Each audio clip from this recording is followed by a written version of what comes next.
Welcome to 5D media. Jaganmohan Reddy గారు వాళ్ళ నాయకులతో ఏర్పాటు చేసుకున్నటువంటి ఇంటర్నల్ సమావేశంలో కొన్ని వ్యాఖ్యలు చేశారు. ఆ వ్యాఖ్యలు ఏంటంటే 2029లో తెలుగుదేశం పార్టీ సింగిల్ డిజిట్ కూడా దాటదు, 2029లో మళ్ళీ మనదే అధికారం, అంటే నేనే సీఎం అన్నట్లుగా ఆయన వ్యాఖ్యానాలు చేసినట్లుగా కొన్ని వీడియోలు బయటకు వచ్చినాయి. తర్వాత వార్తలు కూడా బయటకు వచ్చినాయి. అంటే ఈయన ఈ వ్యాఖ్యలు చేసే సమయానికి ఇంకా ఎమ్మెల్యేల ప్రమాణ స్వీకార కార్యక్రమం కూడా పూర్తి అవ్వలేదు. అంటే ఎమ్మెల్యేలు ప్రమాణ స్వీకార కార్యక్రమం కూడా పూర్తి అవ్వకుండానే ఈయన మళ్ళీ అధికారం మందే 2029లో అని చెప్తున్నాడు అనమాట. దీన్ని మీకు ఒక సామెత రూపంలో చెప్తాను, కొంచెం ఫన్నీగా ఉంటుంది. ఇరండి. శుభం పలకరా పెళ్లి కొడక అంటే పెళ్లి కూతురు ముండా ఎక్కడ చచ్చింది అన్నాడంట. అర్థమైంది? మళ్ళీ ఒకసారి రిపీట్ చేస్తాను. శుభం పలకరా పెళ్లి కొడక అంటే పెళ్లి కూతురు ముండా ఎక్కడ చచ్చింది అన్నాడంట. అంటే ఇది దీంట్లో బూతుంది అనుకోమాకండి, ఇది తెలుగు సామెత కాబట్టి నేను యథాతథంగా మీకు చెప్పడం జరిగింది. మీకు అర్థమైంది కదా నేను ఈ సామెత ఎందుకు చెప్పాను అనేది. ఎమ్మెల్యేల ప్రమాణ స్వీకారం కూడా పూర్తి అవ్వలేదు, అసలు వాళ్ళ పనితీరు ఎట్లా ఉంటుందో కూడా తెలియదు. తెలియకుండానే ఈయన 5 సంవత్సరాల తర్వాత జరగబోయేదాన్ని ఈయన ఊహించి ముందే చెప్పేస్తున్నాడు. అంటే ఈ 5 సంవత్సరాలు వీళ్ళు సరిగ్గా పని చేయకూడదు, ఈసారి ఈ 5 సంవత్సరాలు వీళ్ళు వైఫల్యం చెంది ప్రజలు నష్టపోవాలి, ఈ 5 సంవత్సరాలు కష్టాలు అనుభవిస్తే అప్పుడు మళ్ళీ ఈయన వచ్చి దైవం సంభూతుడిలాగా ఈయన వచ్చి మళ్ళీ ప్రజలు ఈయన్ని ఎన్నుకుంటే ఈయన వచ్చి మళ్ళీ ప్రజలకు సేవ చేస్తారనమాట. అంటే ఈయన ఉద్దేశం, ఆయన మాటల్లో ఆయన ఉద్దేశం నాకు అదే కనపడుతుంది. కాకపోతే ఏంటంటే ఇప్పుడు ఈయన కోరిక నెరవేరాలంటే 5 సంవత్సరాలు ప్రజలు కష్టాలు అనుభవించాలి. ఎవరన్నా ప్రజలు 5 ఏళ్ళు కష్టాల పాలైతే మళ్ళీ మమ్మల్ని ఎన్నుకుంటారని ఎవరన్నా చెప్తారండి అట్లా? అది అసలు చాలా అది అలా చెప్తున్నారంటే దాన్ని ఏమంటారు చెప్పండి. సరే, ఒక 2 సంవత్సరాలు 3 సంవత్సరాలు జరిగిన తర్వాత ఇప్పుడు ఏర్పడిన ప్రభుత్వాన్ని దాని పనితీరు చూసిన తర్వాత ఆ పనితీరు వాళ్ళు వైఫల్యం చెందుతున్నారు అనుకోండి, వాళ్ళు ఇచ్చిన హామీలు నెరవేర్చలేకపోతున్నారు అనుకోండి, అప్పుడు అన్నారనుకోండి పోనీ అర్థం ఉంది.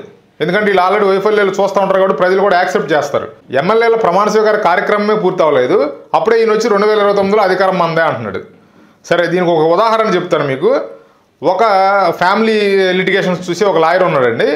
అయితే ఇది ఎగ్జాంపుల్, ఇది ఒక ఫ్యామిలీ లిటిగేషన్ చూసి ఒక లాయర్ ఉన్నాడండి. ఆయన్ని ఏంటంటే ఒక కొత్తగా పెళ్ళి అవుతున్న ఒక జంట ఈయన్ని వివాహానికి ఆహ్వానించిన తర్వాత ఈయన వెళ్ళాడు, పెళ్ళికి వెళ్ళాడు.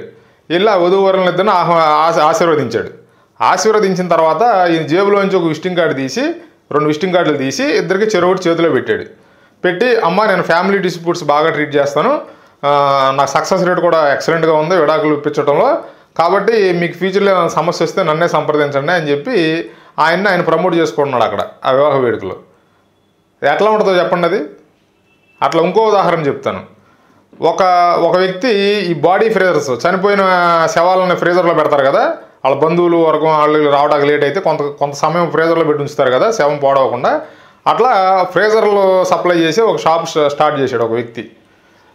అదే సందర్భంలో వాళ్ళకి తెలిసిన వ్యక్తులు ఎవరో ఈయన ఒక శుభకార్యానికి ఆహ్వానించారు. ఈ శుభకార్యానికి వెళ్ళాడు, అంతా అక్కడ భోజనాలు అవి చేశారు, అంతా బాగుంది, అంతా చక్కగా జరిగిన తర్వాత అంతా అయిన తర్వాత ఈయన కూడా జేబులోంచి విజిటింగ్ కార్డులు తీసి నేను ఇట్లా బాడీ ఫ్రీజర్స్ సప్లైర్ షాప్ పెట్టాను, మీ దగ్గర ఎవరైనా మీ ఇంట్లో ఎవరైనా చనిపోయినా మీకు ఏదైనా అవసరం ఉన్నా ఫ్రీజర్స్ సప్లై చేస్తానని చెప్పి అందరికి విజిటింగ్ కార్డులు పంచుతూ ఆ శుభకార్యంలో ఆయన ప్రమోషన్ చేసుకున్నాడు అనమాట. ఇప్పుడు ఈ జగన్మోహన్ రెడ్డి గారు చేస్తుంది కూడా అట్లాగే ఉంది. అసలు కొత్త ప్రభుత్వం ఏర్పడి ఆ పట్టుమని 10 రోజులు అవ్వలేదు. అసలు వాళ్ళు ఏం చేస్తారు, వాళ్ళ పనితీరు ఎట్లా ఉంటుంది. ఇప్పుడు పవన్ కళ్యాణ్ గారు కూడా ప్రభుత్వంలో ఇంక్లూడ్ అయ్యారు. ఇప్పుడు ఇద్దరు కలిసి కూటమి, అంటే 3 ప్రభుత్వాలు ఉన్నాయి, అంటే 3 పార్టీలు ఉన్నాయి ప్రభుత్వంలో. అసలు ఈ ముగ్గురు కలిసి ఎలా పనిచేస్తారు, వాళ్ళ సమన్వయం ఎలా ఉంటుంది ప్రభుత్వం నడపడంలో, ఏమీ చూడుకోకుండా అసలు వాళ్ళ ప్రమాణ స్వీకారాలే పూర్తి అవ్వకుండా, అంటే ఈయన ఈ వ్యాఖ్యలు చేసేయడానికి ఇంకా పూర్తి అవ్వలేదండి, ప్రమాణ స్వీకారాలు కూడా అవ్వలేదు అప్పుడు ఎమ్మెల్యేలు అవ్వకుండానే ఈయన ఈ కొత్త పాఠం మొదలుపెట్టాడు, మళ్ళీ నేనే సీఎం 29లో అని చెప్పి. అసలు ఈ పరిస్థితి చూస్తుంటే నాకు అంటే ఈయన ఉద్దేశం ఏంటంటే ప్రజలు వీళ్ళని ఎన్నుకోవడానికే ప్రజలు ఉన్నారు. అంటే 5 ఏళ్ళు వాళ్ళు కష్టాలు పడాలి, మళ్ళీ వీళ్ళని ఎన్నుకోవాలి. వాళ్ళని ఎన్నుకుంటే మళ్ళీ వాళ్ళు 5 ఏళ్ళు కష్టాలు పడితే మళ్ళీ ఇంకో కొత్త వాళ్ళు వస్తే మళ్ళీ వాళ్ళు ఒక 5 ఏళ్ళు కష్టాలు పెడితే మళ్ళీ వాళ్ళు కష్టాలు పడి మళ్ళీ ఒక 5 ఏళ్ళ తర్వాత మళ్ళీ ఇంకో వాళ్ళని ఎన్నుకోవాలి. అంటే ప్రజలు ఉన్నది ఏంటంటే వీళ్ళు ప్రభుత్వాలు ఎక్కిన తర్వాత ఇంక వీళ్ళు పని చేయకూడదు, అపోజిషన్లో ఉన్న వాళ్ళు కోరుకుంటారన్నమాట, వీళ్ళు ఏం పని చేయకూడదు, వీళ్ళు ఫెయిల్ అవ్వాలి, ప్రజలు కష్టాలు పడాలి, మేము అధికారంలోకి రావాలి.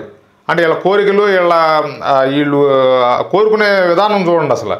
మరి ఇట్లా ఈ విధంగా ఈయన మాట్లాడిన విధానం, ఈయన వాళ్ళ పార్టీ నాయకులకి దిశానిర్దేశం చేసిన విధానం, మరి వాళ్ళు ఏం చర్చించుకుంటున్నారో వాళ్ళలో మరి ఏమన్నా ఇలాంటి అనుమానాలు ఏమైనా వచ్చినాయా, ఇదేంట్రా కొత్త ప్రభుత్వం ఏర్పడింది అసలు వాళ్ళు ఇంకా ప్రమాణ స్వీకారం చేయలేదు ఈయనంటే ఎట్లా చెప్తున్నాడు మనకని ఏమన్నా ఆలోచించారా, లేకపోతే మన జగనన్న ఏది చెప్పినా జై అనే రకాలు కొన్ని ఉంటాయి. ఇక జగన్ అన్న అని జైలు కొట్టారా ఏంటనేది మనకు తెలియదు. కాకపోతే జగన్మోహన్ రెడ్డి గారికి నా విజ్ఞప్తి ఏంటంటే, అయ్యా జగన్ గారు ఒక 2 ఏళ్ళు 3 ఏళ్ళు వెయిట్ చేయండి. ఈ కొత్తగా ఏర్పడిన ప్రభుత్వం పనిచేస్తారా లేదనేది గమనించండి. వీళ్ళ ఫెయిల్యూర్స్ ఉంటాయా లేదా సక్సెస్ అవుతారా, అద్భుతంగా పనిచేస్తారా? వీళ్ళు అద్భుతంగా పనిచేసి సక్సెస్ అయితే కూడా మళ్ళీ ప్రజలు మిమ్మల్ని ఎన్నుకోవాలని కోరుకోవడం అది మీ తప్పు. అది కాబట్టి ఏంటంటే ఒక 2-2.5 సంవత్సరాలు వెయిట్ చేయండి, లేదా ఒక 3 సంవత్సరాలు వెయిట్ చేయండి. ఆ 3 సంవత్సరాల పాటు మీరు ఏదైనా కార్యక్రమాలు తీసుకుంటూ ఏదైనా సమస్యలు ప్రభుత్వం దృష్టికి వెళ్ళినటువంటి సమస్యలు ఏమైనా ఉంటే మీ నాయకులతో లేదా మీకు గెలిచిన 11 మంది ఎమ్మెల్యేలతోనో వాళ్ళతోనో నిరసన కార్యక్రమాలు చేపట్టి ఆ సమస్యను ప్రభుత్వ దృష్టికి తీసుకెళ్లే ప్రయత్నాలు చేయండి. ప్రభుత్వం దానికి సాల్వ్ చేస్తే ప్రజలు సుఖపడతారు. ఒకవేళ సాల్వ్ చేయలేకపోయింది అనుకోండి, మీరు లేవరెత్తిన అంశాన్ని, అప్పుడు అది మీకు బెనిఫిట్ అవుతుంది మీ పార్టీకి. ఇట్లాగే కార్యక్రమాలు ఎత్తుకోండి. అంతే తప్పితే 2029లో నేనే సీఎం అని చెప్పి 175 అన్నారు చూసారా, అట్లాగే అవుద్ది ఇది కూడా.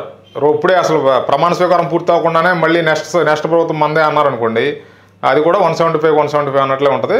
కాబట్టి కొంతకాలం వెయిట్ చేయండి జగన్మోహన్ రెడ్డి గారు, మీరు కొంచెం తొందరపడొద్దు. Thanks for watching. Please like, share and subscribe 5D media. Jai Hind.